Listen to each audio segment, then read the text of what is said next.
Bonjour à tous et bienvenue sur ma chaîne YouTube. Je m'appelle Vikas Nera et dans la vidéo d'aujourd'hui, nous allons parler du serveur Redmail et de son installation sur Ubuntu.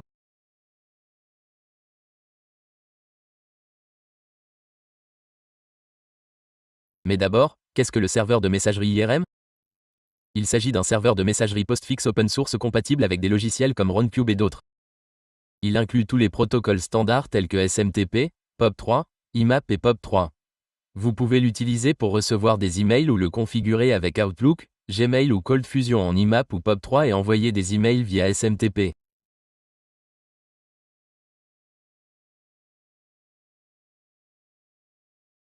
J'ai détaillé la configuration requise pour mon VPS ici. J'ai besoin d'un VPS avec au moins 2 Go de RAM et il doit fonctionner sous Ubuntu ou CentOS. Dans ce tutoriel, je travaillerai sous Ubuntu.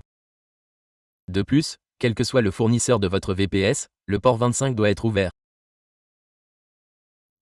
Sans ce port, vos emails ne seront pas reçus. Vous pouvez envoyer des emails, mais les failles comme Gmail et Yahoo ne les recevront pas.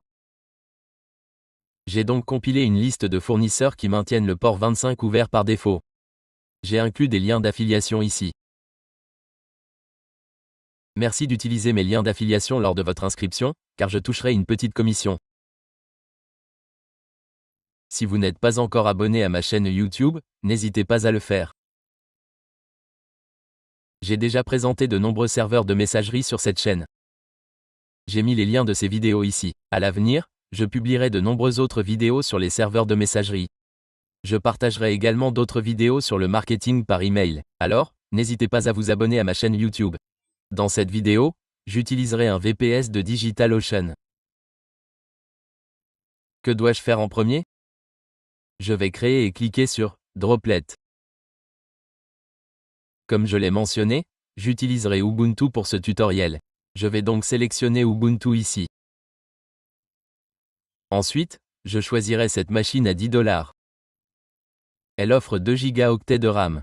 Sinon, je pourrais choisir cette machine à $15, qui inclut également 2 processeurs, compris. Le domaine que j'utiliserai est celui-ci. J'ai tout configuré ici et j'utiliserai un mot de passe. Je vais donc le copier.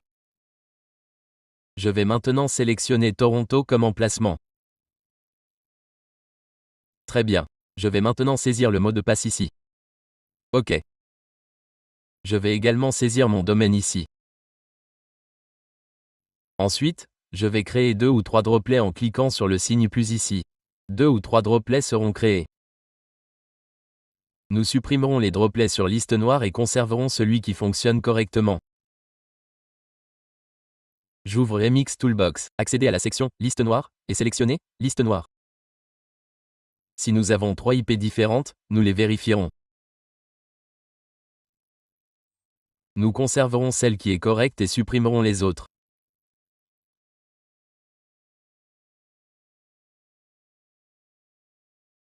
Ensuite, je vous expliquerai quelques paramètres DNS de base à configurer. Par exemple, nous avons identifié cette IP ici. Vérifions sa présence dans la liste noire. Si elle n'est pas sur liste noire, nous la conserverons. Si elle affiche plusieurs listes noires, nous la supprimerons. Voyez, celle-ci en a 3 ou 4. Alors, laissons-la de côté pour le moment.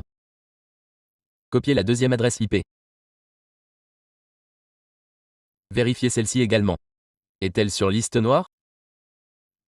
Vérifiez si elle est propre. Celle-ci est correcte. Vérifions la dernière. Est-elle sur liste noire? La dernière adresse IP se termine par 233. D'accord. D'accord. Conservons celle-ci. Nous utiliserons cette adresse IP se terminant par 233. Ce sont les deux autres. Supprimons-les, car celle-ci affiche plus d'entrées sur liste noire que la première. J'ai donc supprimé celle-ci également.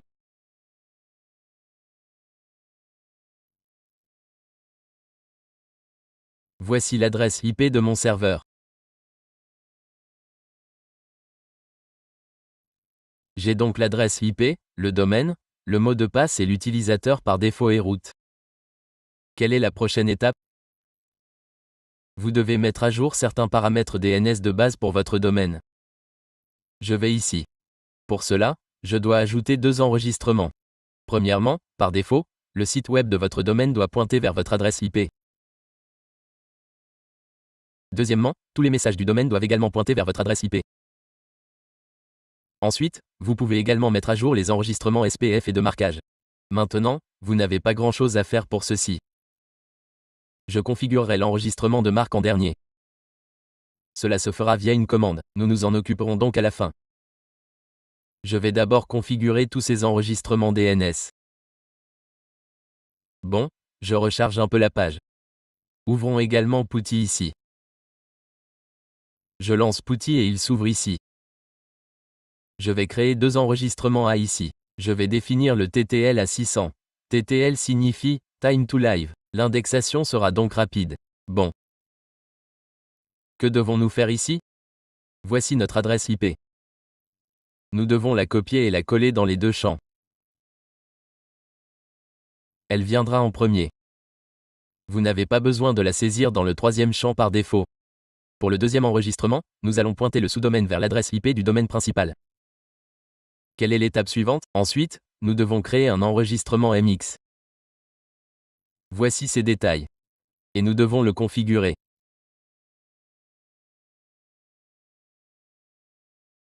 La priorité du domaine mail.you sera de 10.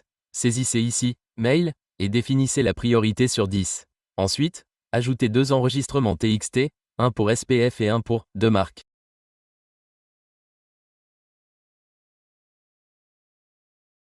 Voici l'enregistrement SPF. Copiez-le et insérez l'adresse IP ici. Il s'agit du format SPF standard. Il vous suffit de remplacer votre adresse IP ici. Il en va de même pour l'enregistrement de marque. Remplacez votre domaine au format indiqué ici. Ajoutez-le ensuite aux paramètres de votre domaine. L'autre sera la clé de domaine de marque. Une fois ces modifications effectuées, c'est bon. Enregistrez les modifications en cliquant ici. Cela mettra à jour tous les enregistrements DNS nécessaires. Tous les enregistrements ont été mis à jour. Leur propagation prendra un certain temps. En attendant, commençons l'installation. J'ai copié l'adresse IP ici. Je la colle ici et l'ouvre. Lors de votre première connexion, cette invite apparaît. Cliquez sur « Oui ». Je copie le mot de passe. Saisissez ici « Login is root » et appuyez sur « Entrée ». Faites un clic droit pour coller le mot de passe. Appuyez sur « Entrée » et c'est bon. Vous êtes maintenant connecté au répertoire racine. Quelle est la prochaine étape? Exécutez simplement les commandes que j'ai fournies une par une. Ce n'est pas trop compliqué. Je vous indiquerai les modifications nécessaires. Je copie la 2e commande ici.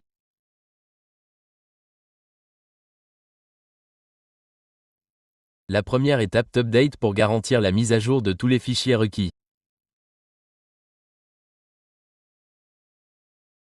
Exécutez maintenant la 2e commande ici. La 3e commande définit le nom d'hôte. Je la copie d'ici. Exécutez cette commande et remplacez-la par votre domaine. OK. Remplacez ce domaine par le vôtre ici. Laissez l'installation s'effectuer. Exécutez ensuite cette commande du fichier hôte ici. L'installation est terminée. Copiez ensuite cette commande, collez-la ici et appuyez sur Entrée. OK. Exécutez ensuite la commande vim ici. Modifiez ensuite quelque chose dans le fichier, etc. Host.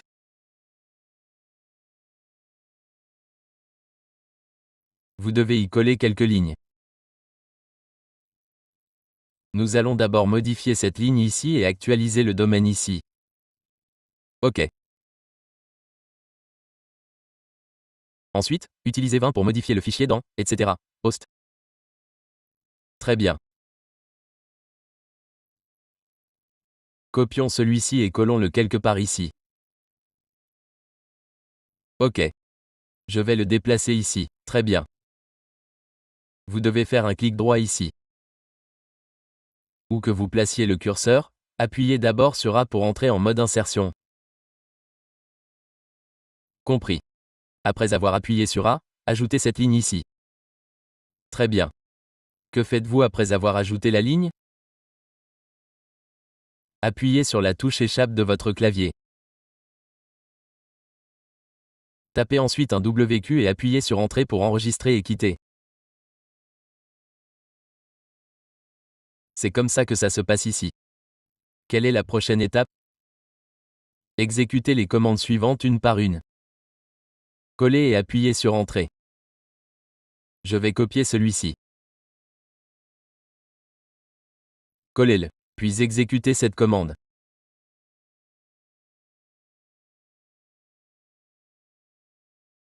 Copiez et collez ceci ensuite. La commande cd vous amènera à ce dossier. Collez ensuite ceci pour démarrer l'installation de base.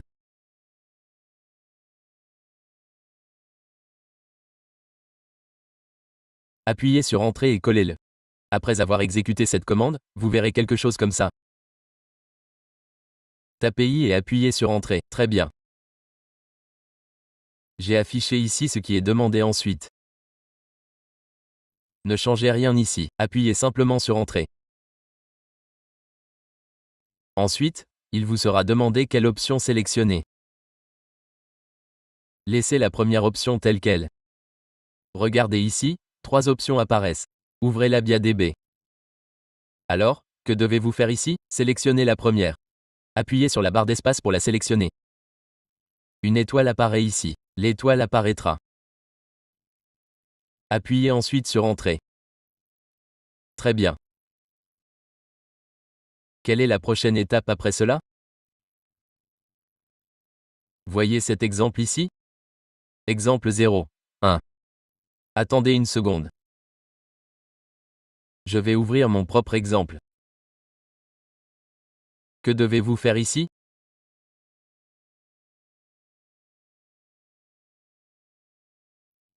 Par exemple, entrez votre nom de domaine ici comme TeachToolsoft, puis ajoutez une virgule, écrivez DC equal, puis ajoutez une autre virgule et 4.com, écrivez DC equal, colonne 4.yanin.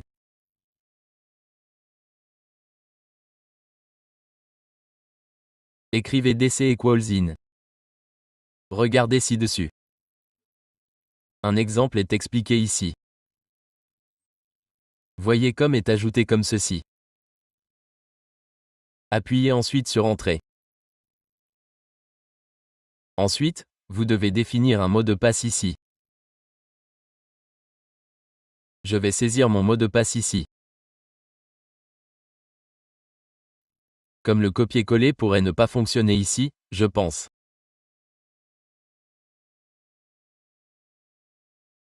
Bon, comme le copier-coller ne fonctionne pas, je vais saisir mon mot de passe ici. Après avoir saisi le mot de passe, appuyez sur Entrée. Très bien. Maintenant, il vous demande si vous souhaitez accepter les emails envoyés au domaine de messagerie. Que devez-vous faire ici? Saisissez « Mail » suivi de votre nom d'hôte, par exemple, TeachToolsoft.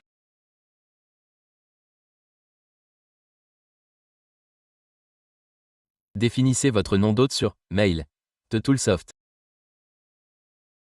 Je l'ai saisi ici. Appuyez ensuite sur Entrée. J'ai expliqué toutes les étapes ici. Suivez-les. OK. Que vous demande-t-on ensuite? Regardez ici, ces deux options apparaîtront. Vos paramètres de messagerie s'affichent ensuite. J'ai inclus une capture d'écran.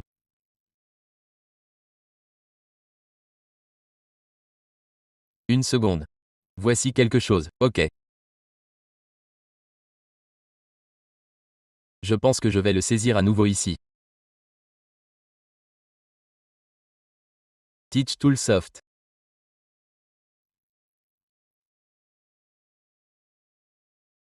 Appuyez sur Entrée. D'accord.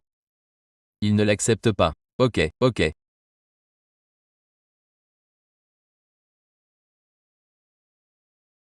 Tapez simplement Teach to Loft, puis appuyez sur Entrée.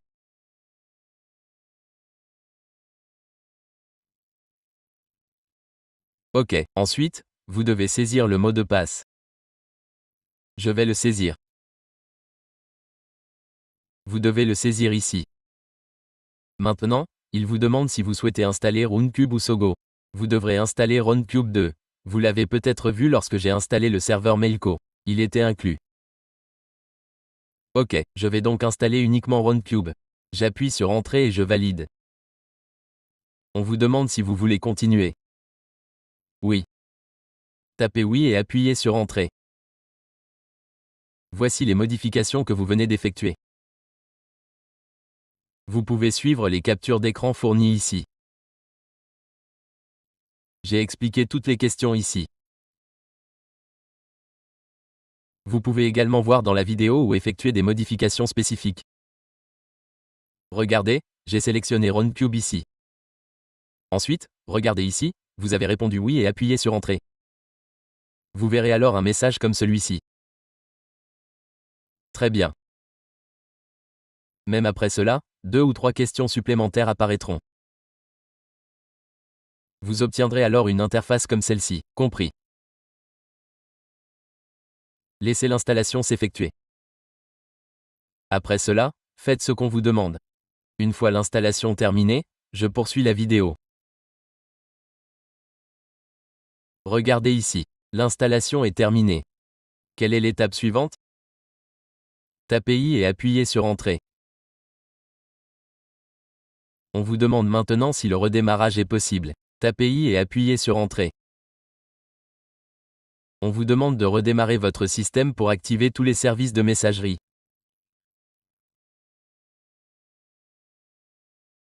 Tapez Reboot et appuyez sur Entrée. Votre système va redémarrer. Attendez 4 ou 5 minutes avant de vous reconnecter, car la connexion ne sera pas immédiate. Après 4 ou 5 minutes, reconnectez-vous avec l'adresse IP. Je mettrai la vidéo en pause jusqu'à ce moment-là et la reprendrai ensuite. Après le redémarrage, quelle est la prochaine étape? Vous devez ouvrir l'administration IR. Pour ce faire, copiez votre domaine et ouvrez un onglet privé ici. Saisissez « Mail », suivi de votre domaine et d'une barre oblique ici. Collez le texte. La connexion administrateur iRedmail s'ouvrira ici. OK, l'option « Avancer » est affichée car il n'y a pas encore de SSL. Si vous installez d'abord la connexion SSL, que devez-vous faire? Par défaut, le nom d'utilisateur est « Postmaster », suivi de votre domaine. Saisissez ensuite le mot de passe que vous avez défini lors de l'installation.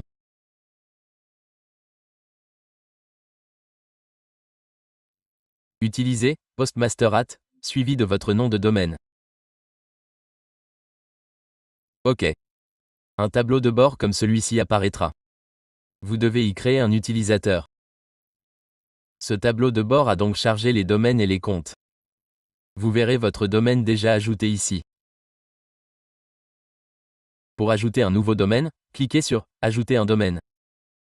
Vous pouvez également créer un nouvel administrateur en cliquant sur « Ajouter un administrateur ».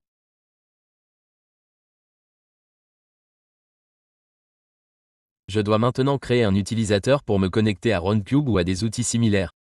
Je vais d'abord ouvrir Runcube ici. Laissez-moi faire. Ouvrez simplement l'URL de votre site web. Par défaut, Runcube se charge. Très bien. Je vais créer un compte info ici et définir son mot de passe. Puis, cliquez sur « Ajouter ». Cela créera un compte email.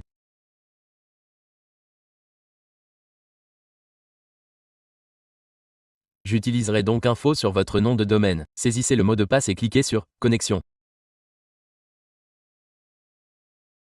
Compris? Ensuite, j'enverrai un email à l'un de mes identifiants Gmail et je le vérifierai ici à vikner19@gmail.com. Très bien, je vais taper quelque chose ici. Je vais écrire « Bonjour » et cliquer sur « Envoyer ». L'email a été envoyé ici. Maintenant, vérifions. Voici comment il est arrivé. Mon email est arrivé. Regardez, il dit « Bonjour » et tout est affiché ici. Très bien, vérifions ici. Lorsque vous cliquez sur « Afficher l'original », vous verrez « SPF réussi », marqué comme réussi, mais « Dekim échoue car je n'ai pas encore configuré Dekim ». J'ai configuré SPF et marqué plus tôt.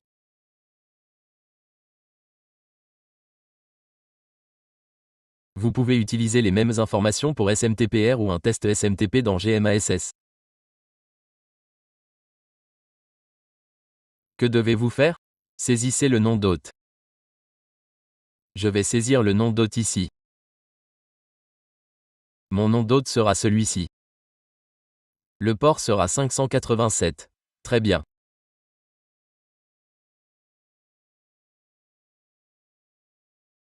Mon nom d'utilisateur sera info, suivi de mon domaine et le mot de passe sera celui-ci.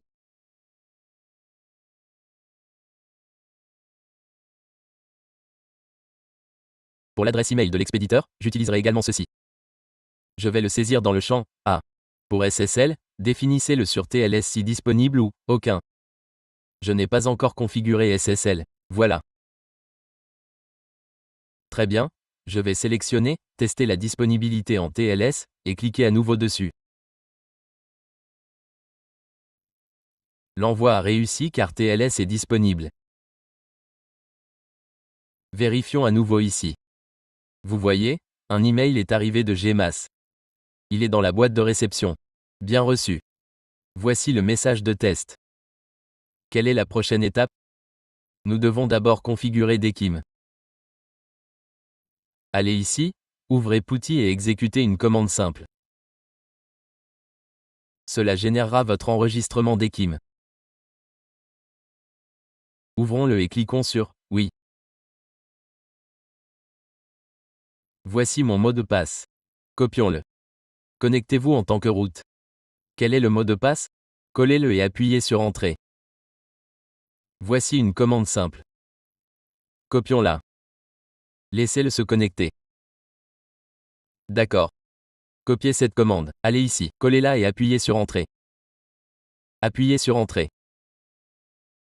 Votre code Dekim apparaîtra ici. L'exécution générera un format. Le nom d'hôte sera ceci. Le code à la fin de la clé de domaine Kim sera ceci. D'accord. Cela prend un certain temps. Je vais donc ajouter un enregistrement TXT ici. Le nom d'hôte sera Kim-Badinki. Je vais définir le TTL à 600. Je vais copier le code d'ici. Et le coller ici d'abord. Je vais supprimer les virgules ici. D'accord. Je les ai supprimées d'ici. Après avoir supprimé les virgules, mettez le tout sur une seule ligne pour éliminer les espaces indésirables et éviter les problèmes futurs.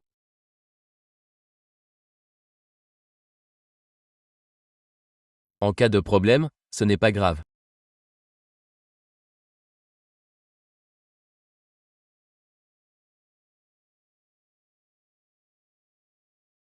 Maintenant, je vais le copier, le couper, aller ici, le coller et cliquer sur Enregistrer les modifications. J'ai donc terminé la configuration Dekim ici aussi. Quelle est la prochaine étape? Je dois installer SSL. Je vais installer SSL ici. C'est indiqué comme non sécurisé ici, n'est-ce pas? Que devez-vous faire? Exécutez ces commandes une par une. Je les ai listées ici. Voici comment installer un certificat SSL sur iRedmail. D'accord. Commencez par exécuter cette commande. OK. Ensuite, ces deux commandes. Remplacez votre domaine dans ces commandes. D'accord. Je vais le faire ici.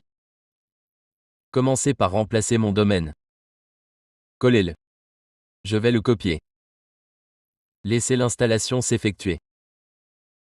Ensuite, exécutez cette commande ici. Lorsque vous exécutez cette première commande, un message « Continuez » s'affiche. Tapez « I » et appuyez sur Entrée. D'accord. L'installation s'effectue.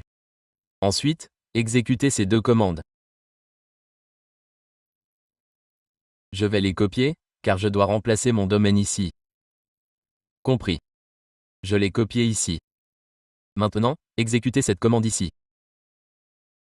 Copiez-le ici. Je viens de le faire. Collez-le. Appuyez sur Entrée. D'accord. Maintenant, copiez également la deuxième commande. On vous demande une adresse email. Saisissez-en une. Saisissez ce que vous voulez. Il n'est pas nécessaire d'utiliser une adresse email réelle. Appuyez sur Entrée et acceptez les conditions ici. Appuyez sur Entrée. Exécutez la deuxième commande ici. Collez-la et appuyez sur Entrée. Attendez une seconde. Copiez-la à nouveau et exécutez cette commande ici.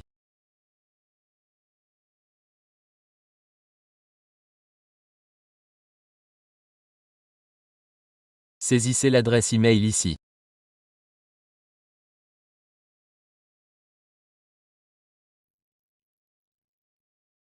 Comme nous l'avons saisi et accepté précédemment. Vous devez refaire la même chose ici.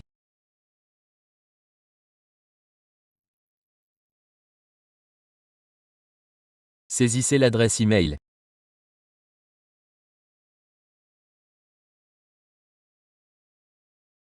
Acceptez également ici. Tapez I ici et appuyez sur Entrée. C'est fait. Ensuite, exécutez cette commande pour définir les autorisations des dossiers.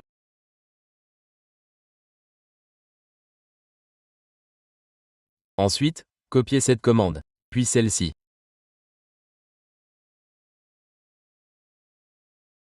N'oubliez pas de remplacer votre domaine ici.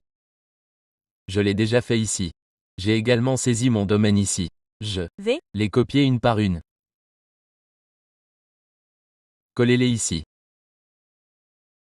Saisissez la deuxième commande. Copiez, collez et appuyez sur Entrée. C'est fait. Maintenant, vous devez redémarrer. Je vais copier toute cette section à partir d'ici et la coller. Pouvez-vous le faire une par une ou tout en même temps? Cela continuera comme ça. Appuyez sur Entrée ici. Appuyez sur Entrée. Tous ces services ont redémarré.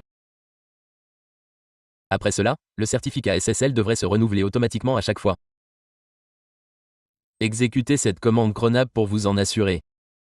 Collez la clé ici. Saisissez-en une et appuyez sur Entrée. Très bien. Copiez ensuite ceci. Je vais la copier et l'agrandir. Collez-la ici. Appuyez sur CTRL+X, saisissez I et appuyez sur Entrée. Votre certificat SSL est maintenant installé.